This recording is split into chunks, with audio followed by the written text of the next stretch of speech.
Bienvenue à la capsule numéro 5 du programme Sentinelle. Voici quelques aides-mémoires.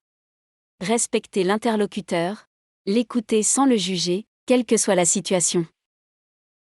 Ressentez de l'empathie, mettez-vous à la place de l'autre, comprenez son monde intérieur, sans toutefois porter toute sa douleur sur vos propres épaules.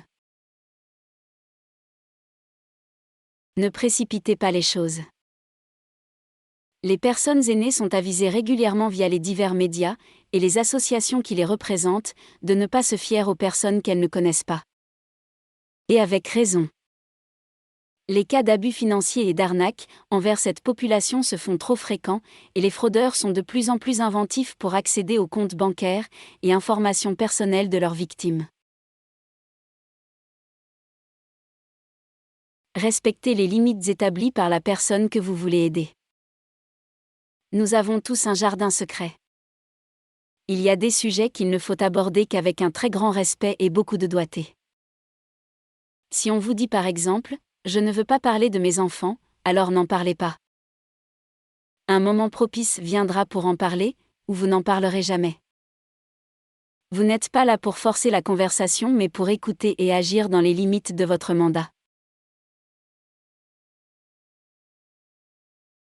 Si vous vous rendez compte que la personne semble faible ou confuse, commencez par demander comment va sa santé. Les gens ont souvent peu de restrictions à parler de leur santé, car ce n'est pas une façon de les arnaquer. Si vous avez des doutes sur l'état de la personne, contactez votre superviseur. Documentez votre appel. Après avoir terminé votre appel, assurez-vous de documenter la conversation que vous avez eue avec le ou la bénéficiaire. Voici un exemple.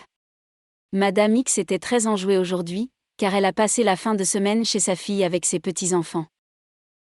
Elle a aussi mentionné que sa hanche lui faisait un peu plus mal cette semaine, elle prendra un rendez-vous chez son médecin. Elle se prépare pour son voyage au Mexique dans un mois. La confidentialité. Toute information qui permettrait de reconnaître ou de retrouver une personne, sans son consentement, est confidentielle. On ne peut pas partager non plus les confidences reçues, ou les informations consignées au dossier, avec qui que ce soit. Excepté avec notre superviseur. Les services d'urgence. Ou une professionnelle que l'on consulte, comme un psychologue, un travailleur ou une travailleuse sociale, ou autre professionnel déjà sous le sceau du secret professionnel. En cas de doute, toujours en référer à son superviseur. Les antécédents judiciaires.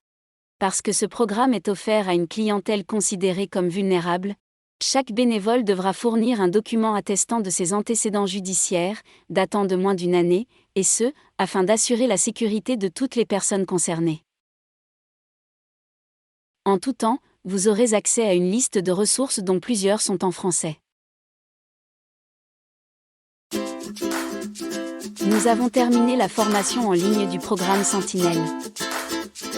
Prenez rendez-vous avec votre superviseur pour la prochaine étape.